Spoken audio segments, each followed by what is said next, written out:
We've got Rebecca Larson here with Western Sugar to join us to talk about GMOs this morning. Rebecca, thank you so much for joining us here on Voices of Montana. Thanks for having me. So tell us, why do you got several local farmers here with you that we're going to hear from as well, but why do you think that the public needs to be more educated on GMOs? And first off, what is a GMO for those who aren't familiar with this debate?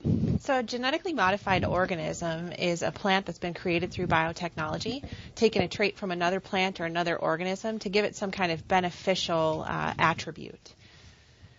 And right now we've got, tell us where we can find so-called GMO products and where you can't find GMO products, because I think there's this mistaken belief out there that everything is genetically modified right now, and so there's people that think that you have to go out and find the non-GMO products on the shelf because they think that every plant, every product that's being grown right now could be grown genetically modified, which obviously isn't the case. No, that's not the case, and it's actually quite funny because a lot of things that are labeled as GMO-free by the Non-GMO Project have never even been created in a GMO format to begin with.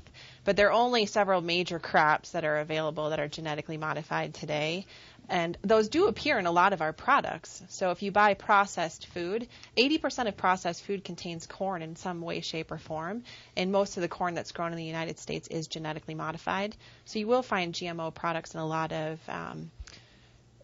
processed foods. If you want to avoid genetically modified organisms, you can buy things that are labeled by the Non-GMO Project.